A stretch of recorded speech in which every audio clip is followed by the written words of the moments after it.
Hey guys, Joe here from Tavern bringing you a new video. So I know we just did a ruler breakdown on Faria, but I'm actually going to bring you a deck profile as well as not necessarily like a detailed walkthrough of the deck, but basically how the deck wins, which is really nice because this is actually my favorite deck. And this is actually my main deck that I play forever, that I will never dismantle, and I will keep it for a lifetime. Ha ha ha. Anyway, so her effect for Faria on her side, which again, in my opinion, she's one of the better rulers that's out there in the game. So you pay 2 light to J activate and flip her over onto her J ruler side, or you can pay 2 light to gain 200 life, which is kind of cool. If you do the pure white Gloria's Castletown build and you use that effect, it can just be deadly, especially if you use it at the beginning of the turn. Give creature +3/+3. It's pretty insane if you do that little combo, but I personally like the white-red better because I get to play all the Knights of the Round Table pretty much. So let's show her other side. If I can flip her into the sleeve. So she's got target attack. She's got, when she comes into the field, she gets a Mana Stone off the top of your Magic Stone deck and puts it into play. Untapped, of course. And on top of that, too, she also gets the effect of when she attacks, if you tap down a Regalia that turn to use its effect to give, the extra 200 damage or to give her +2/+2, depending on which one that you used, she ends up recovering that Regalia card, which is really nice. So you can just tap it down to use the effect again, which is pretty insane. Her God's Art is also probably my favorite ability in the game. Especially if you have things like board presence, and especially with how fast this deck can rush. It's pretty deadly, and you can really kill your opponent really quick. And that's why I really like this deck. It's just insane. So her God's Art is 4 colorless and 2 light, and cast God's Breath, which is all resonators that you control that are rested become recovered. So you go from untapped after attacking with like 4 or 5 resonators, and then just untap them, and then just attack with them again. It's pretty insane, and the God's Art is just, in my opinion, very deadly, and it's probably my favorite ability in the game. So onto the main board, guys. So this is pretty much the way the deck breaks down. This is fairly common of a build, except I do something a little different. So don't be surprised if you see things that, oh, somebody did this. Yeah, probably, because the deck is fairly straightforward, especially if you're playing Knights of the Round Table like I am. But the deck is just really, really, really good, and there's so many intricate plays with it, it's not even funny. So on to the first cards of the deck. So we play, whoops, as I'm dropping it all, we play 4 Percival. This is probably, in my opinion, the MVP of the deck. So it's a 1 light, drop her on the board, technically him, but, of course, they made it a girl. Drop it on the board, search the top 5 cards for a Regalia or a Knight of the Round Table, and add it to your hand, and the rest go on the bottom of the deck in any order. If these somehow manage to come to your hand fairly often, you're just going to stack the deck and basically play the game that you want to. If for some reason it comes down to a late game, but generally you kill your opponent beforehand, which is really nice, so you don't really have to worry about stacking like crazy, even though, again, it is a really nice effect. And then the other ability is you can sacrifice this card to prevent damage that would be dealt to target Knight of the Round Table until the end of turn. So it's really nice if something's about to get thundered out of the way, you can just kind of sack it and then not have to worry about losing your Gawain, which is actually the next card that we're going to go on to. So Gawain, Knight of the Sun, is the next card that we're going to talk about. He's obviously ran at 4 because the Lord ability is just insane, and especially for 2 light, it's just insane. You drop him on the board, and every other Noble Knight, or not, Noble Knight, Knight of the Round Table, I'm sorry, gets +200/+200, so all of the other ones. So now your Percival that you had on board your first turn is now a 4/4 with that pretty insane ability. And whenever you drop them, they will be 4/4s. And whenever this card attacks, he's basically a Hamelin's Pied Piper for the deck if you know you're trying to press for game. When he attacks or blocks, tap down a recovered resonator that your opponent controls, or doesn't necessarily have to be recovered. You just tap down a resonator, which is pretty insane. So if you know you're swinging in for game, especially if you were planning to use the God's Breath to kill your opponent, you can just tap something down and basically just kill them. It's insane. Really, really nice effect, and probably one of the best cards in the deck, if not the best card, or actually probably the second best card in the deck. I'll show you guys obviously the best card. Then I also play for the mono red matchup, not even necessarily mono red, just Bahamut. I play three Holy Warriors of Hope. Reason why I use this card over cards like Temple Monk. Temple Monk, yes, is a 2/4 that you drop on the board, and she does give you 4 life when she enters the field for just a 1 light as well. 4 life is really strong to game.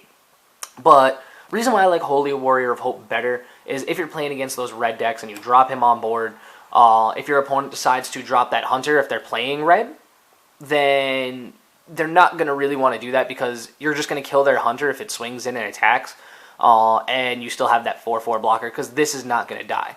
And then it forces them to drop the, I think it's Cthulhu if I'm correct.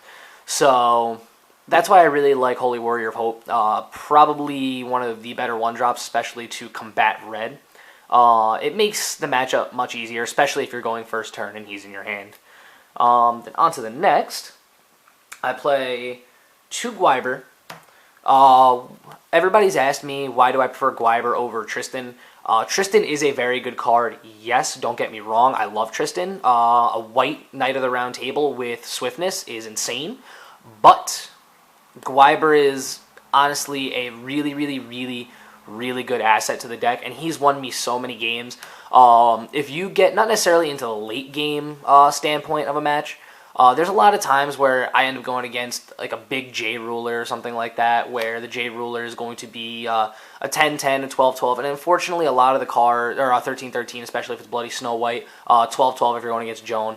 And this is a really good way to help get around that, because all you have to do is, if you're on, say, your third turn playing this deck, and you have a Weiber in hand, and you've got 2 1-drops, and you can play all of them, you can drop one, because he gets 2 colorless less for his cost, per each resonator put into your field this turn. So you can drop him for 1 light. And it's an insane cost for a 12-12 flyer.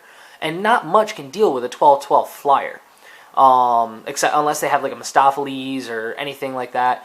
You really can't get around this when you drop it. And it's just going to be 12 free damage. It's going to force your opponent to drop a couple of Thunders, drop a couple of Flames of the Outer World, whatever it may be. They're wasting resources to try and get this card out of the way, especially since most decks can't handle flyers. So that's why I take Weiber over Tristan, because the 1-drop flyer as a 12-12 is just too good not to use, especially the fact that you can drop him for almost nothing. So Weiber's, in my opinion, a must-have card in this deck. So on to the next card. This one's just a Tekkit 1. People usually use more, I've seen, but I only use 1 because he's not necessarily needed. If anything, you could sideboard more of them, being Grimm, the Avenger of Fairy Tales. He's a really good card, again, to get around cards like Mephistopheles, especially if he's a 15-15 that you can't really get around. And even Weiber can't really kill him. You have this, target it, remove from game, and you just go off. And it's really nice, and it's really one of the only outs to Mephistopheles, in my opinion. I mean, obviously there's more outs, but he's probably my favorite one, because then you just get a 5/5 chump blocker. And if you play the combo of the humans for, Lumia, or anything like that, if you're playing Lumia, obviously he's got that awakening effect, but we don't really worry about that. So that's the white lineup. Fairly straightforward.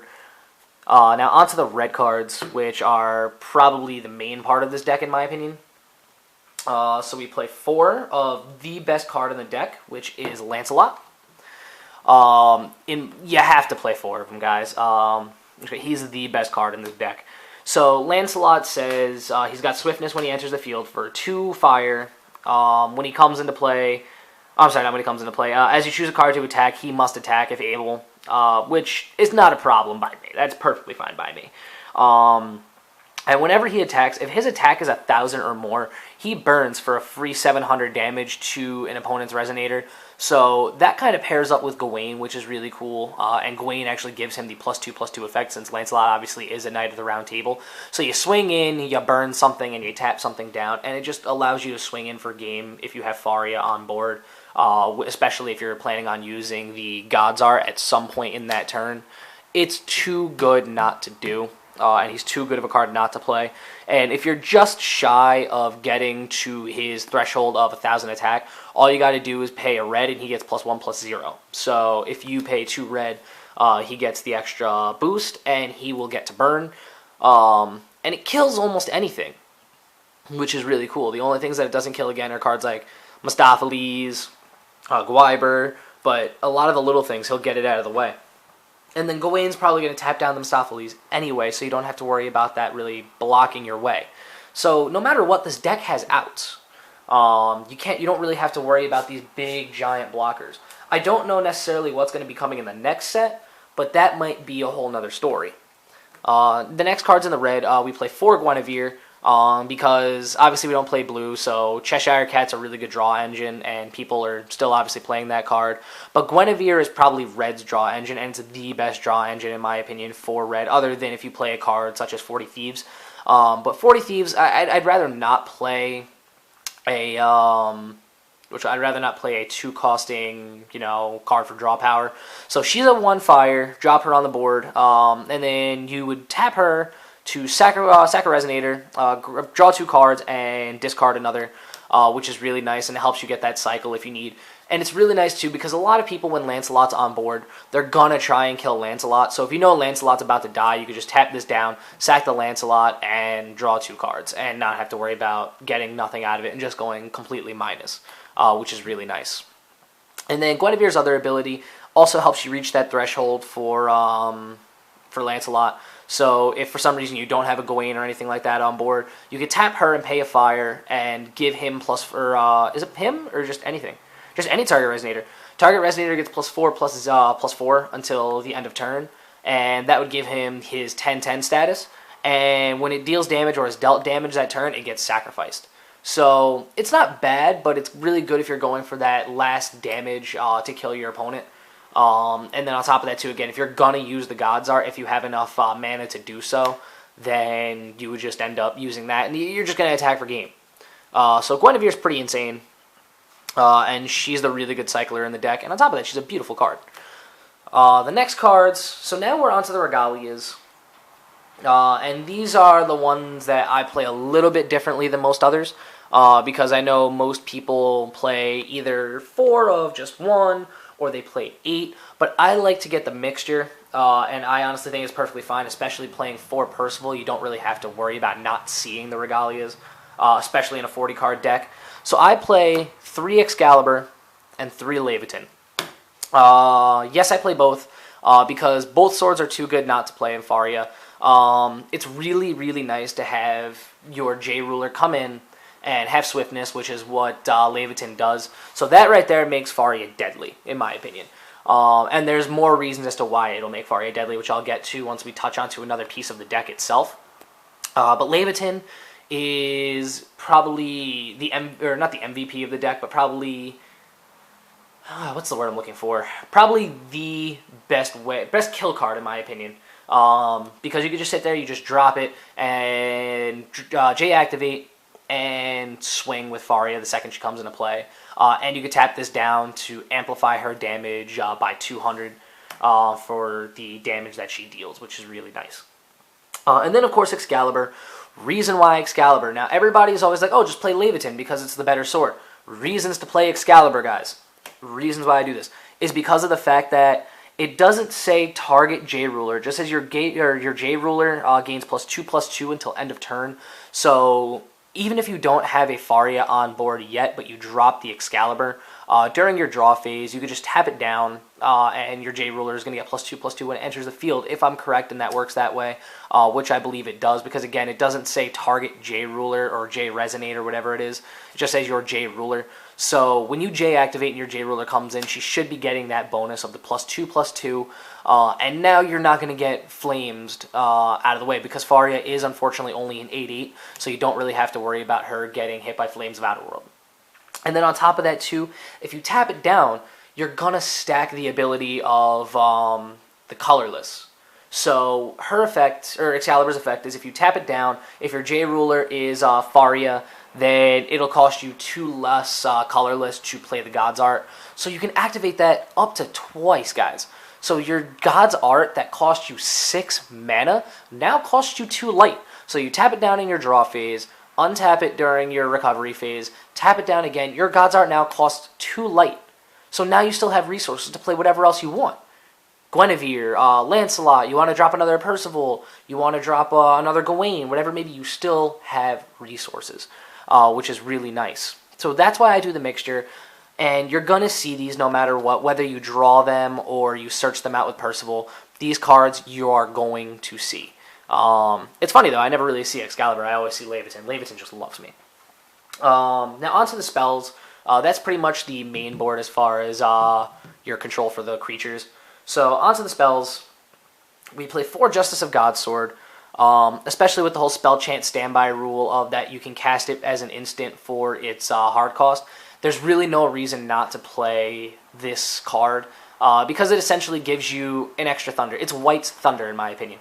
So a target attacking Resonator or blocking Resonator on your opponent's side of the field, you target it and you deal 500 damage to it. If you have a J-Ruler on the board, doesn't necessarily matter what J-Ruler either, but if you have a J-Ruler on board, it deals damage equal to that J-Ruler's attack, rather than just the, since we're talking about Faria, rather than just the 800, or the 500, deals 800.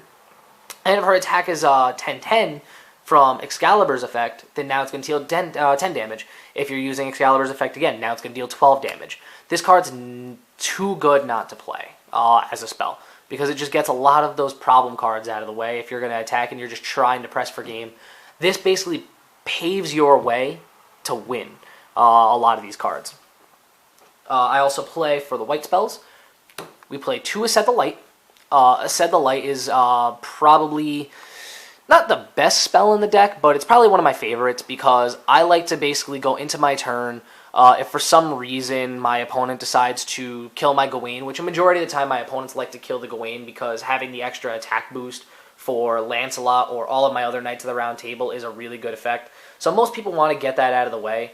So when that happens, I just go Asced the Light. Either I can grab another Gawain depending on what's in hand, or I can grab a Lancelot and swing in. Because Lancelot has swiftness, because this puts the card into your field to equal cost of a Resonator that was put into the graveyard this turn.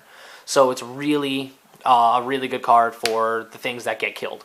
And it helps keep that board presence for you as well. I only played it 2 because I think more is too much. Again, it's a good card, but 4 is too much because of the fact that you're still going to see board presence and you still have ways to get monsters. And you're going to draw a bunch of cards with Guinevere, so you don't have to worry too much about playing more than 2 Asced the Light. Then I also play 2 Dreams of Juliet. Again, not the best card, but one of my favorites because of the fact that it's versatile. I never use it to draw a card. You really shouldn't use it to draw a card, in my opinion, because pay 2 to draw 1 is eh. But if you're going against Bahamut or anything that uses field editions, you can just use this. Is it a field edition or just any edition? Oh no, just any edition, doesn't even matter. So you can use this to pop a target edition, and you can also use it to basically blink your Lancelot, put it back on the field, and then smack it. And then smack for more damage. The really nice combo I like with this is if you say you have Guinevere, you use its effect on Lancelot to give it the +4/+4. It is now a 10-10. You swing it for that 10 damage. Now you have to sack the Lancelot at the end of the turn. You cast Dreams of Juliet, blink Lancelot, put him back on the field. It is now a new Resonator. You can attack again, and you no longer have to sacrifice it. And you got that free +4/+4, so that's a free extra 4 damage, which is really nice. So that's why I like Dreams of Juliet. Not necessarily the biggest combo to pull off, but it's a really nice combo when it happens. Obviously, Dreams of Juliet in general is a very versatile card. If for some reason something you want to keep is trying to get killed, you just blink it and then just put it back on the field. So Dreams of Juliet is a must-play staple, in my opinion, in this deck. And then lastly for the spells, we play, of course, 4 Thunder. So if you're pressing for that last second damage, or you're trying to get that kill for a J-Ruler that's been very pesky, or whatever it may be, drop down Thunder, and you know what Thunder does. Deal 500 damage to target opponent or J-Resonator, and go from there. So, especially if you're pressing again for that last second damage and you need that kill card, just Thunder them, and you win. But a lot of the times you don't even necessarily need this card because the deck itself, other than these 4 cards, does the rest for you. Very, very versatile, and in my opinion, this is probably one of the scarier decks out there, along with things like Bloody Snow White and whatnot. Vlad Tepes is a very big deck to be worried about as well, especially if you're playing against Vlad Ramp. But in my opinion, you can get cards out for this a lot faster than Vlad can, especially since they're only dropping little things. So, just as an idea, guys, this deck is really good. So, just as a reminder, play it. But then on to the next set of cards. So, this was everything that we went over already. So, now we're going to go over the stones. The stones also are basically what make this deck what it is. So, as far as the stones are concerned, we play, of course, 10 mana stones. You don't really want to play more than that. So, the 10 mana stones are up here. So, the first mana stone that we play is Almerius the Levitating Stone. So, it's a really nice true magic stone for the people that are playing this deck because of the fact that you can give Faria flying. It's too good not to play. So you get Faria flying, it produces a white for you, and then on top of that too, well, we all know that the true magic stones, if there's another one of the same name, you have to destroy it until there's only one left of it. So, of course, we only play one, but Almerius is a very, very, very good card, and for some reason it loves me too. So we constantly see it, and you swing in for a game with Faria. And it's pretty darn good. If you have something that you need to get over that doesn't have flying, if they say they're playing elves or say they're playing something else, something crazy where they're just hitting for insanely big numbers, then you can just fly over it with Weiber or give something else flying with Almerius. So for the next stone, we play Little Red the Pure Stone. Again, if you're having a mana deficiency, depending on what color it is, you call that color. Tap it down to give Resonator with that attribute plus 200, which is really nice. And then it buffs it. And it's too good not to use in this deck, especially, again, if you're having that mana deficiency of what color I need, and if you need to press Lancelot to get that further damage. Or to get his attack up, so that way you can burn for 700 on an opponent's Resonator.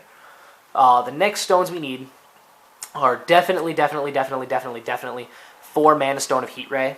Really good card. Obviously it produces a white or red. Gives you fodder for everything else. Then we play 2 Light Magic Stones and 2 Fire Magic Stones. So, all really good. Of course, everybody's worried about Split Heaven and Earth, but you should be able to kill your opponent before they can really split you to death, especially for all the other plays that they're probably going to be worried about making, and all the things that they're going to be trying to get over. So Split Heaven and Earth, to me, really isn't a concern in this deck, because a lot of the times your opponent won't necessarily have the life to be able to come back from what you just dealt them. And then the last part of this deck profile, guys, and this little deck discussion, is the sideboard. So, for the sideboard, we play 2 Able Avenger of Gods. Really good board wipe if you're falling behind or whatever it may be, especially since the deck plays very, or not very high, but it's very high. A very high amount of 1-drops. So, you play the 1-drops. Later on in the game, if you're falling behind and you have the Avenger, Able Avenger of Gods. Late game, Incarnate, Pay as Awakening, and just blow everything else up that's on the field, especially if they have things that you just really don't want to see on board. Or if they go for the Little Field Presence if you're playing against Grim, playing against Elves, Yellow Brick Road, even though nobody really plays Yellow Brick Road. The next card on the sideboard, we play 2 Almerius, another really good card to help deal with Mephistopheles. If you're playing against it, you can just drop her on board an RFG. They're attacking Mephistopheles. Too good of a card not to play, especially in white. I mained it when I was playing the mono white Knights of the Round Table, but since I'm doing all of this now, I don't necessarily have to worry about the control factor anymore. But if I do need to, I can always side her in. Then I also play, of course, 2 Holy Grail. If you're playing against a deck that really presses on field editions, or just any editions in general, you can just pop this down. It's a 1-drop, 1 white. When it enters, destroy target edition, and you can tap this down to remove all the damage that's on your J-Ruler. So if they're really trying to get rid of your Faria, you just remove all that damage by using this, which is insane. If, again, you're falling behind, I also play 2 Sign to the Future. If they control 3 or more Resonators than you, remove 2 of them, which is really nice, and it helps you get back into that game. If you're playing against something that uses Cthulhu monsters, you're not necessarily going to see it too much because Cthulhu isn't insanely powerful. But we also play 2 Temporal Shift Spell of Millennia, and remove target Cthulhu from game. There are pretty good ones. So especially that 1 green for every Resonator that's in the graveyard gets, I think, +1 player. It's either +2/+2 or +1/+1. It's still really good. And this also gets around cards like Cthugga and Futhuga. We also played 2 Breath of the God.